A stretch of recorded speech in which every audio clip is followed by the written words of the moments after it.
야구야구 김영준입니다. 다저스가 마뉴엘 마고를 트레이드하고 키케 에르난데스와 계약했습니다. 지난해 12월 다저스는 템파베이에서 타일러 글래스나우를 데려오면서 마고를 함께 받아왔습니다. 당시 다저스 팬들은 함께 데려오는 우타 외야수가 공격력이 뛰어난 랜디 아로사레나이길 원했지만 이미 라이언 페피오와 자니 델루카를 내준 다저스는 더 큰 유망주 손실을 원하지 않았습니다. 하지만 다저스의 우타 외야수 보강은 마고로 끝나지 않았고 테오스카 에르난데스와 계약하면서 마고의 쓰임새가 애매해집니다. 테오스카의 통산 OPS가 0.802이고 좌안을 상대로 0.887인 반면 마고는 중견수를 볼 수 있다는 점은 테오스카보다 좋았지만 통산 OPS가 0.694이고 좌안을 상대로 0.760인 마고의 공격력은 테오스카와 비교가 되지 않았습니다. 이에 다저스는 마고를 내보내고 키케와 계약하는 것으로 벤치의 한 자리를 외야수만 볼 수 있는 선수에서 내 외야가 모두 가능한 슈퍼 유틸리티로 교체했습니다. 샌디에고, 에인절스, 샌프란시스코, 양키스가 마지막까지 경합했지만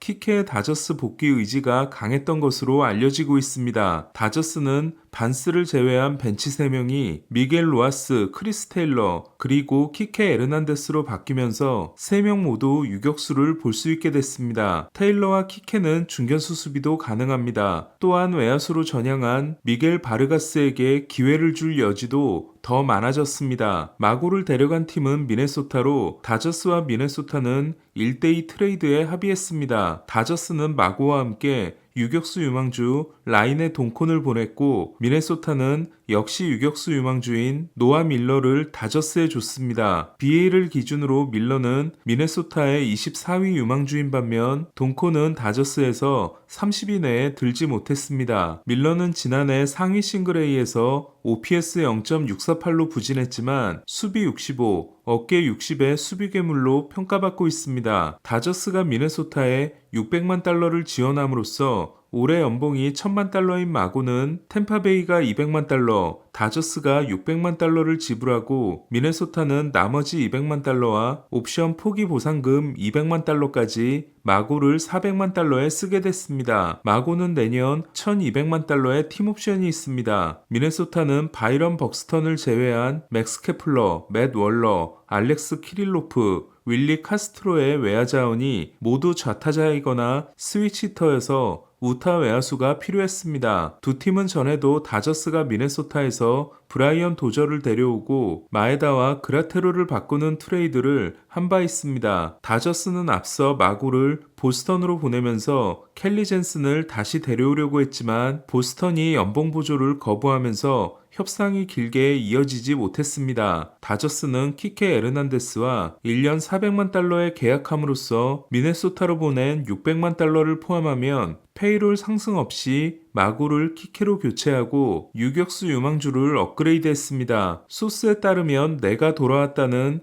유쾌한 트윗을 남긴 키케는 지난해 보스턴에서 OPS 0.599와 함께 유격수 수비가 크게 흔들렸지만 다저스에서 댄스 신고식을 한 후로는 공격력이 더 좋아지고 예전의 유틸리티 능력을 되찾은 바 있습니다. 2020년 월드시리즈 우승 후 FA가 된 키케는 보스턴과 2년 1,400만 달러에 계약했고 지난해 1년 1,000만 달러를 추가해 3년 2,400만 달러 계약을 맺은 셈이 됐습니다. 다저스 브랜든 곰스 단장은 매니도 우리와 잘 맞았지만 키케가 좀 더 낫다고 느꼈다. 그가 포스트 시즌에 한 일을 알고 있으며 클럽하우스 가이라는 것도 고려했다고 했습니다. 키케는 2021년 보스턴에서 연장 13회 끝내기 포함 포스트 시즌 5경기 연속 타점으로 미친 활약을 한 바 있습니다. 키케는 포스트 시즌 통산 OPS 0.893이 정규 시즌에 0.719보다 좋습니다. 또한 곰스 단장의 말대로 통산 OPS는 키케 0.719,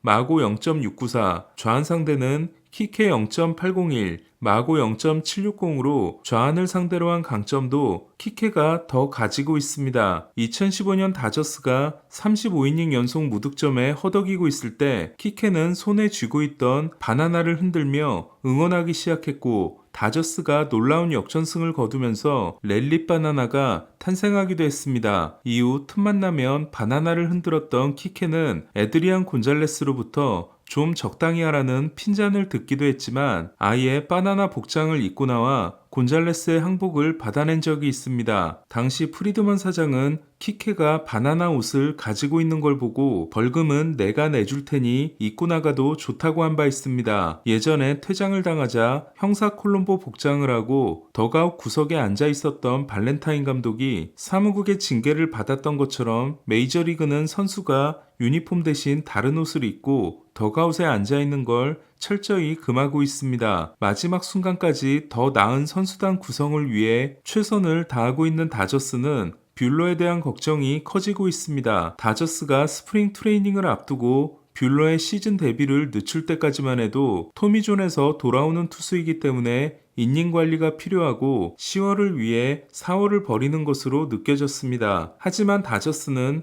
뷰러의 시범 경기 등판을 포기하면서 복귀를 5월 중순으로 더 늦췄고 이제는 그마저도 불투명해졌습니다. 로버츠 감독은 계속해서 불펜 피칭만 하고 있는 뷰러에 대해 여전히 찾고 있다는 말과 함께 투구폼과 관련된 몇 가지 조정을 하고 있다고 했습니다. 2015년 드래프트 4위 유망주였지만 팔꿈치 부상으로 순위가 밀리고 다저스의 24순위 지명을 받았던 뷰러는 입단하자마자 토미존을 받습니다. 그리고 구속이 더 상승합니다. 2020년 뷰러는 포스트 시즌 5경기에서 2승 1.80의 대활약을 했고 다저스는 NLCS 6차전과 월드시리즈 3차전을 포함해 뷰러 선발 경기에서 4승 1패를 기록했습니다. 하지만 뷰러는 2022년 6월에 팔꿈치 부상을 당하고 9월에 토미존을 받게 됩니다. 7년 만에 2차 토미존이었습니다. 뷰러는 1년 만에 돌아오겠다며 의지를 불태우지만 지난해 9월 복귀는 없었습니다. 그리고 5월 복귀도 무산되면 토미존 수술 후 20개월이 지나게 됩니다. 다저스도 다저스지만 올 시즌 후 FA가 되는 뷰러로서도 속이 탈 수밖에 없습니다. 2020년 포심 평균 구속이 96.8마일에 달했지만 부상 직전 95.2마일로 떨어졌던 뷰러는 현재 92마일 정도에 그치고 있는데 이는 다저스와 뷰러가 목표로 했던 구속이 아닌 걸로 보입니다. 다저스는 만에 하나 뷰러가 합류하지 못할 경우 글래스나우, 야마모토, 밀러, 팩스턴 4명의 쉬엔, 스톤, 그로브가 5선발 경쟁을 하고 커쇼의 복귀를 기다려야 합니다. 다저스는 팬그래프로부터 1위 선발진이라는 평가를 받고 있습니다. 샌프란시스코가 백홈 유격수로 닉 아메드와 마이너리그 계약을 맺음으로써 자신과의 결별을 확정하자 브랜든 크로포드는 세인트루이스에 입단했습니다. 마지막으로 남은 코어 선수였던 크로포드는 이로써 원클럽맨이 되는 걸 포기했습니다. 자세한 계약 내용은 발표되지 않았지만 마이너 계약이 아닌 메이저리그 계약입니다. 크로포드는 13년을 뛴 샌프란시스코에서 선수 생활 연장을 희망했지만 무슨 이유에서인지 자이디 사장은 크로포드의 잔류를 꺼리는 분위기였습니다. 골드글러브를 4번이나 수상한 크로포드는 지난해에도 수비가 훌륭했지만 공격이 심각하게 무너져 OPS 0.587에 그쳤습니다. 토미 에드먼을 중견수로 보내면서 메이신 윈에게 자리를 준 카디널스는 크로포드 영입을 통해 유격수 보험을 들게 됐습니다. 얼마 전 팀 앤더슨이 마이애미, 아메드 로사리오가 템파베이, 호세 이글레시아스가 매치와 계약함으로써 이제 FA 시장에 남아있는 유격수 자원은 엘비스 안드루스와 아달베르토 몬데시가 남았습니다. 몬데시는 지난해 1월에 캔자시티에서 보스턴으로 트레이드 됐지만 스프링 캠프 막판에 무릎 ACL 파열을 당해 한 경기도 뛰지 못했습니다. 오늘 소식은 여기까지입니다.